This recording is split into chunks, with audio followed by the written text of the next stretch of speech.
Suara gemuruh keyboard dan notifikasi pesan memenuhi ruang kantor berita di pusat kota Serang. Di layar monitor utama, sebuah gambar surat terbuka telah dibagikan ribuan kali dalam waktu kurang dari 2 jam. Judulnya mencolok, penolakan pembangunan gereja HKBP Maranatha di kota Cilegon. Yang mengejutkan bukan hanya isi surat itu, tapi tanda tangan di bagian bawahnya. Di samping stempel Ormas FPI setempat, tertera jelas nama dan tanda tangan Wali Kota Cilegon, Haji Rizwan Baswedan. Lengkap dengan kop resmi pemerintah kota. Gema kabar itu menjalar cepat, dari grup WhatsApp warga hingga kanal media nasional. Sore itu juga, para jurnalis mulai berdatangan ke balai kota. Wartawan bertanya-tanya, mengapa seorang kepala daerah ikut menandatangani penolakan rumah ibadah?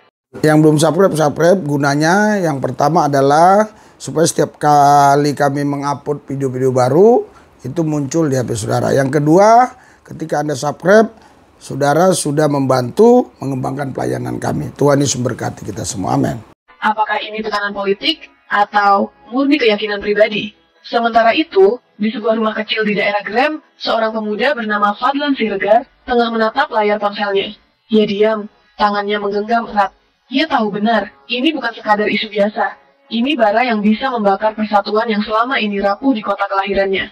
Fadlan bukan tokoh penting, bukan pejabat. Ia hanya relawan sosial, mantan mahasiswa hukum dari Bandung, yang kembali ke kampung halaman demi merawat ayahnya yang sakit. Tapi sejak dulu, ia dikenal berani, adil, dan punya lidah yang tajam, namun menyejukkan. Tak lama, Fadlan menghubungi sahabat lamanya, Ustaz Wahyudi dari Nahdlatul Ulama, lalu mengontak pendeta Tobing dari komunitas HKBP. Ia mengusulkan sebuah pertemuan tertutup, bukan untuk membantah, bukan untuk debat, tapi untuk mendengar satu sama lain. Aku nggak mau kota ini hancur karena satu surat, ujar Fadlan. Kita harus kumpul, kita harus bicarakan ini sekarang. Sementara itu, suasana di kantor wali kota mulai memanas. Beberapa staf terlihat gugup, beberapa lainnya diam membeku. Wali kota Rizwan terlihat menutup pintu ruangannya rapat-rapat. Ia tak menjawab satupun pertanyaan wartawan, tapi ia mendengar. Ia tahu, badai sudah datang, dan ini belum apa-apa. Hujan gerimis mengguyur pelataran Masjid Agung Cilegon malam itu. Lampu-lampu jalan berpendar samar di balik tirai air. Di sebuah ruang pertemuan kecil yang dipinjam dari pengurus masjid, belasan tokoh duduk membentuk lingkaran. Tak ada kamera, tak ada wartawan, hanya cahaya lampu neon redup dan secangkir kopi yang belum disentuh. Fadlan berdiri paling depan. Ia mengenakan kemeja putih yang basah di bahu karena tak sempat membawa payung. Suaranya tenang, tapi menggigit. Apa yang terjadi bukan cuma soal gereja, ini soal wajah Cilegon ke depan. Kita semua hari ini sedang diuji. Bukan diuji soal agama, tapi diuji soal keberanian menjaga akal sehat. Pendeta Tobing duduk bersisian dengan Ustaz Wahyudi. Keduanya saling menatap, lalu mengangguk kecil. Beberapa tokoh muda dari Muhammadiyah, MUI lokal, hingga perwakilan Katolik pun hadir. Tak ada yang berteriak, tak ada yang saling menyalahkan. Aku tahu ini rumit, lanjut Fadlan. Tapi kita harus mulai dari satu hal kecil bicara, dan dengar. Jangan biarkan suara ekstrem yang mendominasi. Diskusi malam itu berlangsung 3 jam. Dari situ lahirlah keputusan sederhana, tapi monumental. Mereka membentuk Forum Damai Cilegon, wadah lintas iman dan komunitas untuk mencari solusi bersama. Namun langkah itu tak luput dari pengawasan. Di luar gedung, seseorang memotret diam-diam dari dalam mobil. Foto itu kemudian dikirimkan ke salah satu grup internal Ormas yang dikenal radikal. Dalam hitungan jam, nama Fadlan mulai disebut di media sosial. Fitnah mulai menyebar. Agen liberal, kaki tangan asing, pengkhianat umat. Tapi Fadlan tidak gentar. Ia tahu sejak awal jalan ini bukan jalan aman. Ia kirim pesan ke semua peserta forum. Kita mungkin tak populer, tapi kita benar. Dan kebenaran tak butuh izin dari mayoritas. Sementara itu, di rumah dinasnya yang sunyi, Wali Kota Rizwan duduk termenung. Di mejanya, 2 lembar kertas terbuka. Satu adalah surat penolakan yang ia tanda tangani. Satunya lagi adalah surat undangan dari Forum Damai Cilegon. Ia belum membalas. Tapi malam itu, ia memanggil ajudannya. Siapkan waktu kosong hari Jumat. Jangan beritahu siapa-siapa. Hari Jumat pagi, langit Cilegon masih diselimuti awan kelabu. Di halaman gedung serbaguna Baitul Hikmah, kursi-kursi plastik biru telah disusun rapi. Spanduk putih sederhana tergantung di dinding, bertuliskan dialog lintas iman, membangun kota, jaga hati. Forum Damai Cilegon berhasil menggelar pertemuan terbuka pertamanya. Undangan disebar terbatas, tapi kabar kehadiran wali kota membuat ruangan mulai penuh sejak pukul 9. Tokoh ormas besar, aparat lokal, dan perwakilan lintas agama datang dengan wajah tegang. Fadlan berdiri di samping podium. Tangannya menggenggam naskah sambutan yang sudah ditulisnya sejak 2 malam lalu. Tapi belum sempat ia bicara, 3 pria dengan pakaian serba putih masuk ke ruangan. Mereka tidak duduk. Salah satu dari mereka langsung mengangkat tangan. Forum ini tidak sah. Ini forum bid'ah. Cilegon kota santri, bukan kota kafir. Ini proyek kristenisasi terselubung. Suasana ruangan membeku. Beberapa peserta mulai gelisah. Seorang pemuda dari Ormas Pemuda Islam hampir berdiri untuk membalas, tapi Fadlan memberi isyarat tangan. Tenang, dengan langkah perlahan, Fadlan menaiki podium. Ia tak membaca naskah, ia bicara dari dada. Cilegon ini kota kita bersama, yang lahir di sini, yang dibesarkan di sini, yang berjuang dari pagi sampai malam. Kita semua tahu, tidak mudah menerima perbedaan. Tapi, lebih tidak mudah lagi kalau kita hidup dengan ketakutan setiap hari. Ia menatap langsung ke pria yang meneriakan tuduhan. Suaranya tetap tenang. Kalau Bapak menganggap kami agen kristenisasi, maka saya akan berdiri sekarang juga dan bersumpah demi nama Allah bahwa saya Muslim. Dan karena saya Muslim, saya diajari menjaga hak sesama manusia, termasuk yang beda keyakinan. Tepuk tangan pelan mulai terdengar. Dari sisi ruangan, beberapa peserta mulai berdiri memberi dukungan. Di belakang, ajudan wali kota tiba lebih dulu. Ia memberi isyarat kepada petugas keamanan untuk berjaga. Tak lama, wali kota Rizwan memasuki ruangan tanpa seragam dinas. Ia mengenakan batik biru tua. Semua mata langsung tertuju padanya. Langkahnya pelan, tapi tegas. Ia menuju podium. Fadlan turun dan memberi tempat. Wali kota berdiri sebentar, lalu berkata, tanpa membaca naskah, ada surat yang saya tanda tangani dan saya sesali. Tapi lebih saya sesali jika saya tidak hadir hari ini untuk memperbaikinya. Untuk itu juga, ruang forum tak lagi dingin. Semua orang menatap dengan campuran terkejut dan haru. Tapi tak semua senang. Di luar gedung, mobil hitam berhenti mendadak. Di dalamnya, beberapa tokoh SPI tingkat wilayah tampak menyaksikan dari balik kaca gelap. Ibadahnya di gereja tanpa tembok. Dah, salam saudara babu sekalian. Kita sudah sampai gereja tanpa tembok 1000 pintu ya. Dulunya mereka ini tidak percaya Banika Darme Bayot. Sekarang mereka puji Tuhan bisa percaya Yesus luar biasa ya. Oke ya, kita sudah sampai gereja tanpa tembok 1000 pintu. Ya, ketika Adam dan Hawa ya makan buah yang dilarang, jadi buah yang dimakan itu, saudara, itu mengalir ke darah, menjadi darah. Semua makanan yang kita makan ini, sebagian ini menjadi darah. Ya. Jadi saudaraku yang saya kasih, makanya saudara, pertama kali yang dihancurkan setan adalah darah. Ya, ketika Adam dan Hawa jatuh dalam dosa, darahnya sudah tercemari. Darahnya sudah tercemari. Ya, makanya saudara, agama tidak mungkin bisa menyelesaikan. Yang bisa menyelesaikan adalah darah. Karena darah sudah najis, darah sudah rusak karena dosa, harus dibersihkan oleh darah lagi. Itu sebabnya darah Yesus tertumpah di atas Golgota untuk menyucikan darah manusia yang berdosa. Berikan sorak-sorai buat Tuhan. Haleluya. Haleluya. Haleluya. Itu sebabnya orang percaya Yesus dengan orang beragama beda. Orang beragama belum tentu dia percaya Yesus. Ya, orang percaya Yesus pasti dia punya darah Yesus. Haleluya. Ah, darah Yesus ini saudara, ini berkuasa. Ya, ini berkuasa. Untuk apa? Untuk menyucikan kita dari segala dosa-dosa. Yang kedua, darah Yesus ini berkuasa. Untuk apa? Untuk memperdamaikan kita dengan Allah itu sendiri. Penting ada anak kecil. Bentar Ya. Ya, cepat-cepat dia jalan ya. kita bagi makanan dulu. Yang punya anak kecil. Udah jalan-jalan terus ya. Jalan ya. Oh ya, air, tenang. Bentar bagi makanan dulu Bu ya. Air ada 3 kan? Duduk dulu aja Bu. Kalau Jalan-jalan. bentar kita doain. Kasih airnya. Baik. Tahu suruh dajul 2. Ini saudara, luar biasa juga.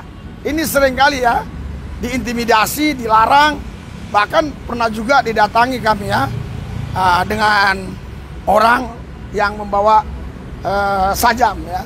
Tapi puji Tuhan ya, sudah 6 tahun 3 bulan gereja tanpa tembok sirip itu tetap berjalan dengan baik. Dan yang jelas 6 tahun 3 bulan ya, sudah 1000-an orang lebih dikit yang menjadi pengikut Kristus yang tadinya mereka Bani Kedarne Bayon. Doakan saudara, karena di sini tidak ada kolektif, tidak ada perpuluhan. Kita kasih makanan rohani jasmani, dan kita kasih juga obat-obatan, kita kasih juga mereka susu. Oke, kita doa ya. Tuhan Yesus, terima kasih mereka-mereka yang sudah mendukung gereja tanpa tembok sirip itu. Tuhan berkati berlipat kali ganda. Begitu juga kelompok intoleran, kelompok kadrun, radikal sungkanan, kaum kadrun, kami patahkan dalam nama Yesus kuasanya. Berkati yang sudah berkati, yang belum berkati Tuhan berkati, di lain waktu mereka berkati. Dalam nama Yesus yang kudus kami berdoa mengucap syukur, haleluya. Amin. Salah satu dari mereka menatap tajam ke arah gedung. Anak itu sudah kelewatan. Sore itu, kabar kehadiran Wali Kota Rizwan di Dialog Lintas Iman menjadi tajuk utama sejumlah media daring. Foto dirinya berdiri di podium, berdampingan dengan Fadlan dan Pendeta Tobing, menyebar luas dan mengundang pujian dari berbagai kalangan. Namun, di balik layar, tekanan politik mulai datang dari berbagai arah. Telepon di meja wali kota tak berhenti berdering. Sejumlah petinggi partai pusat menelepon. Sebagian memintanya berhati-hati. Sebagian lain menanyakan maksud dari manuver politik yang tak dikonsultasikan sebelumnya. Bahkan ada pesan singkat dari pejabat di provinsi. Kota Cilegon punya sejarahnya sendiri. Jangan main api, Pak Wali. Di sisi lain, Fadlan menerima serangan lebih keras. Akun media sosialnya dibanjiri ujaran kebencian. Foto rumahnya tersebar di grup anonim. Ada yang menyebut dirinya antek gereja. Ada yang menyebarkan narasi seolah ia dibayar oleh lembaga asing. Malam itu, rumah Fadlan dilempari batu oleh orang tak dikenal. Jendela depan retak.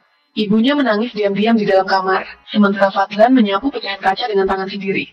Namun esok paginya, kejutan datang. Puluhan pemuda dari berbagai komunitas berdatangan. Mereka membawa bahan bangunan, alat kebersihan, dan makanan.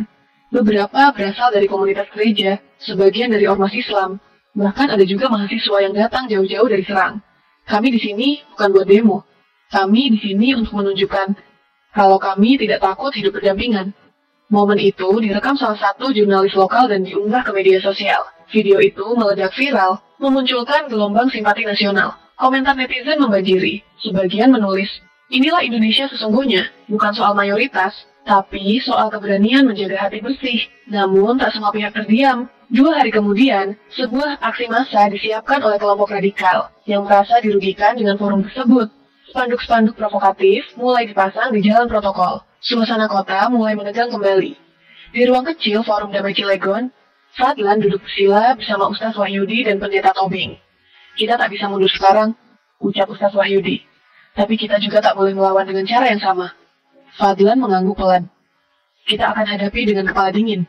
Tapi kali ini, biarkan wali kota yang bicara duluan. Hari itu, aula pertemuan Balai Kota Cilegon dipenuhi suasana mencekam. Para pejabat daerah, perwakilan ormas, dan tokoh masyarakat diundang dalam sebuah rapat tertutup. Tapi sesungguhnya, yang terjadi bukan sekadar rapat.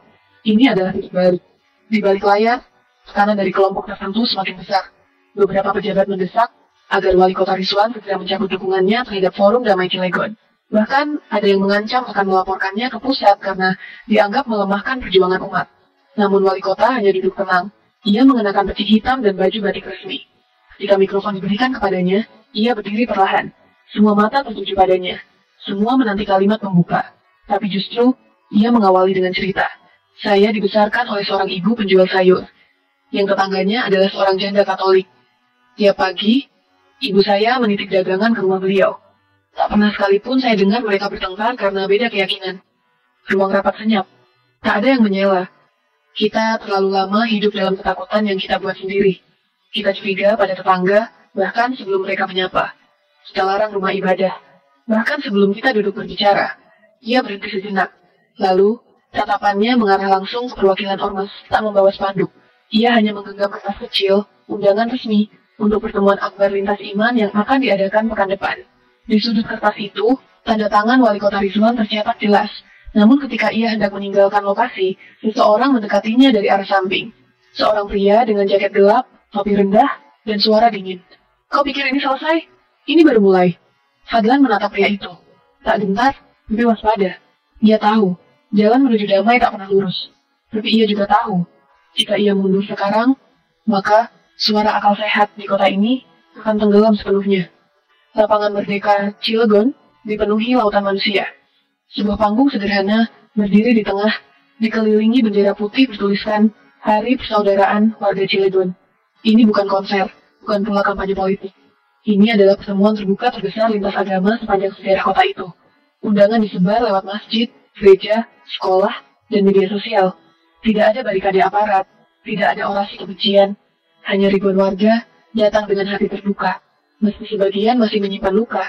Di balik panggung, Fadlan memandangi kerumunan yang terus bertambah. Keringat mengalir di pelipisnya, bukan karena panas, tapi karena tanggung jawab yang kian berat. Di tangannya, ia menggenggam teks pidato yang sudah direvisi belasan kali.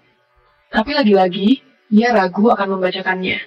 Tiba-tiba, suara musik tradisional Sunda mulai mengalun. Anak-anak dari pesantren dan sekolah Katolik tampil bersama menari di tengah lapangan. Tarian itu tidak sempurna, namun sorak-sorai penonton membuat suasana mencair. Warga yang tadinya diam mulai tersenyum, sebagian merekam, sebagian lagi hanya terdiam, menahan haru. Beberapa menit kemudian, Fadlan naik ke panggung. Semua mata menatapnya. Ia tidak membawa naskah. Saya bukan pemimpin. Saya bukan tokoh agama. Saya cuma warga biasa yang mencintai kota ini. Ia menarik napas dalam. Kita telah lama saling curiga. Kita diajari membenci sebelum saling mengenal. Tapi hari ini, lihatlah sekeliling. Siapa yang ingin kota ini terbakar oleh prasangka? Kerumunan mulai bersorak. Tapi belum sempat Fadlan melanjutkan. Seorang ibu tua berdiri dari kereta depan. Ia mengenakan kerudung lusuh, dan tangan kirinya memegang tongkat. Suaranya bergetar saat bicara. Anakku dulu dibunuh saat kerusuhan tahun 98. Sampai sekarang, aku belum tahu siapa pelakunya. Tapi hari ini, baru hari ini, aku bisa berdiri di sini. Dan merasa tidak sendiri. Tangisan pecah dari arah belakang. Fadlan turun dari panggung, memeluk ibu itu. Warga bertepuk tangan. Beberapa menangis. Tak ada kata-kata yang lebih kuat dari kesaksian luka yang dibagikan dengan tulus. Namun tak jauh dari sana, sekelompok orang berpakaian seragam putih berdiri di balik kerumunan. Mereka tidak bertepuk tangan. Mereka tidak tersenyum. Mereka hanya saling berbisik dengan wajah tegang. Salah satunya mengangkat ponsel, memotret Fadlan dan sang ibu tua. Lalu berkata pelan, hampir tak terdengar. Kita buat dia jatuh, bukan dengan kekerasan, tapi dengan fitnah. Pagi itu, jagat maya Cilegon diguncang oleh sebuah unggahan. Akun anonim bernama Suara Umat Cilegon menyebarkan video pendek yang memotong pidato Fadlan. Dalam video itu, Fadlan terlihat berkata, saya bukan pemimpin, saya bukan tokoh agama. Lalu klip itu langsung dilanjutkan dengan narasi rekayasa yang menyebutnya sebagai agen misionaris berkedok toleransi. Tak butuh waktu lama, video itu disebarkan ulang ribuan kali. Grup-grup WhatsApp warga penuh dengan tautan dan komentar panas. Beberapa tokoh yang sebelumnya netral mulai goyah. Bahkan ada ustadz kampung yang menyampaikan khutbah Jumat dengan nada mengarah langsung ke Fadlan, tanpa menyebut namanya, tapi semua tahu siapa yang dimaksud. Di sisi lain kota, Wali Kota Rizwan kembali menerima desakan dari Dewan Kota. Beberapa anggota meminta dibentuk tim khusus untuk menyelidiki aktivitas Forum Damai Cilegon. Salah satu anggota bahkan menyebut bahwa gerakan itu sudah keluar dari nilai-nilai lokal masyarakat. Saya tidak akan membubarkan forum itu, ujar Rizwan tegas dalam sidang sebatas. Saya justru minta yang menyebar fitnah inilah yang kita panggil. Kita cek siapa di balik akun itu. Tapi tekanan tidak berhenti di ruang rapat. Beberapa baliho Forum Damai dirobohkan. Posko kecil di dekat alun-alun dirusak pada malam hari. Seseorang juga menulis coretan di dinding rumah Fadlan. Pengkhianat umat, pergi dari Cilegon. Fadlan mulai terdiam. Untuk pertama kalinya, ia merasa gentar. Bukan karena takut pada fitnah itu, tapi karena ibunya mulai sakit. Tekanan batin yang begitu besar membuat wanita tua itu harus dirawat di klinik kecil dekat rumah. Di ruang klinik yang sunyi, Fadlan duduk di sisi ranjang ibunya. Ia menggenggam tangan keriput itu sambil menatap keluar jendela. Di luar sana, kota yang ingin ia jaga kini, seperti ingin menelannya bulat-bulat. Apa aku salah, Bu? Apa aku terlalu cepat bicara sebelum mereka siap mendengar? Ibunya membuka mata perlahan, lalu berbisik. Kalau kau menyerah sekarang, siapa lagi yang akan menjaga kota ini tetap waras? Fadlan menunduk. Tak ada air mata, tapi matanya tak lagi redup. Dia bangkit, keluar dari klinik dan menghubungi seseorang. Ustaz Wahyudi, Kita butuh satu forum lagi. Kali ini bukan dialog, tapi bukti. Aku akan hadapi mereka di tempat paling terbuka yang mereka inginkan. Hari Sabtu siang, terik matahari mengguyur alun-alun Cilegon. Sebuah panggung darurat didirikan di bawah beringin tua, tak jauh dari tubuh kota. Kali ini bukan forum damai, bukan panggung seni. Ini debat terbuka, diselenggarakan secara resmi atas permintaan Forum Damai Cilegon dan disetujui oleh wali kota sendiri. Kursi di depan panggung dibagi dua sisi. Di kiri, duduk para tokoh forum, Fadlan, Ustaz Wahyudi, Pendeta Tobing, dan perwakilan lintas iman lainnya. Di kanan, duduk perwakilan ormas penolak gereja, termasuk 3 wajah yang selama ini memimpin narasi fitnah. Haji Anwar, Ustaz Faisal, dan tokoh FPI senior bernama Humaydi. Warga berkumpul, ratusan jumlahnya. Beberapa datang dengan rasa penasaran, beberapa lain dengan wajah curiga.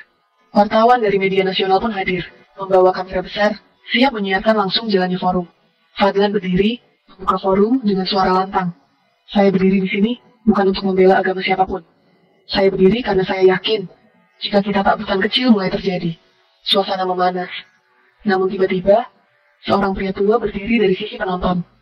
Ia membawa map musuh dan berkata lantang, "Nama saya Pak Dahlan. Saya mantan lurah. Saya muslim. Tapi saya juga saksi hidup pembangunan Masjid Al-Hikmah tahun 1978. Waktu itu, umat Kristiani di Cilegon ikut menyumbang semen dan pasir. Kerumunan terdiam. Sekarang, gereja mau bangun satu tempat ibadah, malah ditolak. Di mana harga diri kita sebagai manusia?" Kata-kata itu mengguncang. Sorotan kamera berpindah ke wajah Haji Anwar yang mulai menegang. Tapi saat itu juga, Fadlan mengeluarkan map besar berisi dokumen legal. Ini semua berkas izin resmi yang diajukan oleh panitia gereja HKBP Maranatha. Sudah lengkap, sudah sesuai hukum. Jadi kalau ada yang menolak, bukan karena pelanggaran, tapi karena menutup mata. Warga mulai bersuara, tak sedikit yang mengangguk, bahkan dari sisi kelompok penolak. Tapi saat suasana semakin mendukung Fadlan, suara ledakan kecil terdengar dari arah samping panggung. Bukan bom, hanya petasan besar yang dilempar untuk mengalihkan perhatian. Seketika, sebagian penonton panik. Beberapa anak menangis. Suara provokasi mulai terdengar. Dari balik panggung, ajudan wali kota berlari mendekat. Pak Wali sudah tiba, tapi ada ancaman. Kami minta evakuasi Fadlan sekarang juga. Fadlan menolak. Saya akan tetap di sini. Kalau saya pergi, mereka menang, bukan karena argumen, tapi karena intimidasi. Ia lalu berdiri di atas kursi. Tangannya menunjuk ke arah penonton. Kalian yang hadir hari ini bisa memilih mau kota ini dibangun dengan suara atau dijatuhkan oleh teriakan. Kerumunan mulai tenang kembali. Petugas keamanan sigap menjaga barisan. Namun dari kejauhan, sosok berjubah putih yang tadi memotret Fadlan kini menelpon seseorang. Gagal hari ini, tapi malam nanti kita kirimkan pesan yang lebih keras. Langit malam di Cilegon tampak bersih, tapi udara terasa ganjil. Di rumah kecil Fadlan yang terletak di pinggir kota, lampu-lampu padam satu persatu, seperti diputus dengan sengaja. Hanya satu cahaya yang tersisa, sebuah lilin di atas meja makan, menemani ibunya yang masih dalam pemulihan. Fadlan baru saja pulang dari masjid. Usai salat Isya, ia menyadari sesuatu yang aneh sejak berbelok ke gang rumahnya. Tak ada suara anak-anak, tak ada televisi, hanya keheningan yang pekat. Begitu membuka pintu, ia mendapati ibunya duduk dalam gelap, menggenggam tasbih. Listrik mati lagi, tanya Fadlan pelan. Sang ibu mengangguk, tapi wajahnya tegang. Tangannya menggenggam bahu Fadlan erat. Barusan ada orang ngetuk pintu. Dia tidak bicara apa-apa, cuma taruh kertas di lantai Fadlan memungutnya. Di kertas itu, satu kalimat ditulis dengan spidol merah. Berhenti atau itikungan. Dia menarik napas panjang, tapi tak bisa memejamkan mata. Esok paginya, wali kota Rizwan mengunjungi rumah Fadlan secara mendadak, tanpa ajudan, tanpa iring-iringan. Ia datang hanya dengan satu alasan, menyampaikan informasi penting. Kami berhasil lacak akun suara umat Cilegon. Itu dikelola dari rumah kosong milik salah satu anggota Dewan Kota. Fadlan mengernyit. Jadi ini bukan sekadar ormas? Rizwan mengangguk. Ini sudah masuk ke ranah kekuasaan. Ada yang tak ingin Cilegon damai, karena takut kehilangan kendali. Fadlan menatap lurus ke depan. Kalau begitu, kita harus lawan. Bukan hanya secara moral, tapi lewat hukum. Wali kota menepuk bahunya. Besok, kita gelar konferensi pers. Kau harus bicara. Bukan karena kau korban, tapi karena kau simbol yang tak bisa dibungkam. Namun saat mereka bicara, dari kejauhan sebuah drone kecil melayang rendah, memantau mereka diam-diam. Di layar ponsel seseorang di sebuah rumah kosong, wajah Fadlan dan Rizwan tampak jelas. Dan di samping pria yang memegang ponsel itu, duduk seorang tokoh politik berjas hitam. Ia tersenyum dingin. Kalau mereka tak bisa kita tekan, kita jebak. Balai Kota Cilegon mendadak menjadi pusat perhatian nasional. Puluhan media hadir, kamera siaga, mikrofon berjajar. Pagi itu, Wali Kota Rizwan mengumumkan konferensi pers luar biasa. Bukan hanya sebagai pemimpin daerah, tetapi sebagai warga Cilegon yang muak terhadap fitnah dan manipulasi. Fadlan duduk di baris depan, mengenakan kemeja putih polos dan celana hitam sederhana. Di belakangnya, duduk para tokoh lintas agama, ibu-ibu pengajian, pemuda gereja, aktivis kampus, dan bahkan sebagian warga biasa yang semula ragu, kini hadir sebagai pendukung diam-diam. Wali kota membuka konferensi dengan tenang.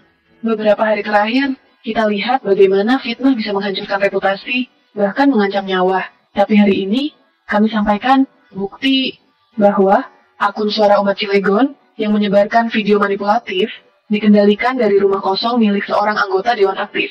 Nama dan buktinya sudah kami serahkan ke kepolisian. Wartawan segera sibuk dengan pertanyaan. Namun semua berhenti saat wali kota menunjuk Fadlan untuk naik ke podium. Fadlan melangkah pelan. Suaranya terdengar jernih, meski hatinya masih berdegup keras. Saya berdiri di sini bukan untuk membela diri, tapi karena saya tahu, kalau saya diam, maka setiap anak muda di kota ini yang mencoba bicara damai akan dimatikan sebelum bersuara. Ia menatap kamera yang menyorotnya. Rumah saya dilempari, ibu saya diancam, nama saya dicemarkan. Tapi saya tetap di sini, karena saya percaya suara waras tidak boleh padam hanya karena diteriaki kebencian. Tepuk tangan spontan terdengar, bukan karena pidatonya panjang, tapi karena keberaniannya membakar semangat banyak hati. Namun beberapa menit setelah konferensi usai, Fadlan menerima telepon dari nomor tak dikenal. Suara berat dari seberang terdengar lirih. Kau bicara terlalu banyak, nak. Klik. Sambungan terputus. Fadlan menggenggam ponsel itu. Ia tahu, ini belum akhir. Tapi malam itu, sebuah peristiwa besar terjadi. Polisi menggerebek rumah kosong yang digunakan sebagai pusat operasi akun penyebar fitnah. Di dalamnya, ditemukan peralatan lengkap, laptop, modem, kartu identitas palsu, dan jejak komunikasi dengan beberapa tokoh partai yang selama ini dikenal oportunis. Namun yang lebih mengejutkan, salah satu nama yang tercatat dalam koordinasi jaringan tersebut adalah orang dekat dari kantor wali kota sendiri. Seseorang yang selama ini dianggap sekutu, ternyata menjadi musuh dari dalam. Wali kota Rizwan menatap daftar nama itu dengan wajah muram. Fadlan, aku takut ini lebih dalam dari yang kita kira. Dan benar saja, malam itu, seluruh lampu di balai kota padam tiba-tiba. Kegelapan menyelimuti balai kota. Alarm keamanan berbunyi dan generator darurat mulai menyala lambat. Petugas berlari ke ruang server. Namun saat pintu dibuka, ruangan itu kosong. Server utama menghilang. Hanya kabel berserakan dan kipas pendingin yang masih berputar tanpa daya. Wali kota Rizwan segera dipindahkan ke ruang aman oleh staf pengamanan internal. Di sisi lain gedung, Fadlan yang masih berada di lantai bawah langsung dihampiri oleh dua orang staf muda yang panik. Bang, file dokumen forum, data izin gereja, semua disimpan di server itu. Fadlan mencengkeram gagangnya kuat. Mereka bukan cuma ingin jatuhkan nama kita. Mereka ingin hapus bukti bahwa kita pernah berdiri. Di luar gedung, polisi mulai berjaga. Tapi, kabar tentang pemadaman dan hilangnya server langsung menyebar ke masyarakat. Ada yang panik, ada yang menyebarkan teori konspirasi. Tapi, di antara semua itu, satu desas-desus mulai terdengar. Ada orang dalam yang berkhianat. Pukul 2 pagi, wali kota memanggil rapat darurat hanya dengan 3 orang yang ia percaya. Fadlan, Stas Wahyudi, dan ajudan lamanya, Danu. Di meja rapat yang kini hanya diterangi lampu darurat, Rizwan mengeluarkan daftar nama yang ditemukan di rumah kosong. Satu nama di daftar itu membuat suasana berubah senyap. Danu, sang ajudan. Fadlan menatap Danu, matanya tak percaya. Selama ini, pria itu yang menjemputnya ke rumah, yang memfasilitasi pertemuan, bahkan ikut membantu logistik forum damai. Danu tertunduk. Saya ditekan. Anak saya diancam.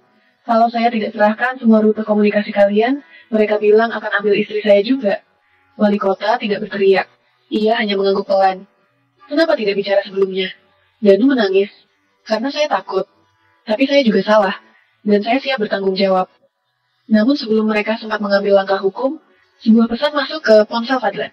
Gambar, wajah ibunya, di dalam mobil, mata tertutup, tangan terikat. Tulisan di bawah foto itu hanya satu kalimat. Kita sudah beri peringatan, sekarang giliran kami bicara. Fadlan membeku. Napasnya tercekat.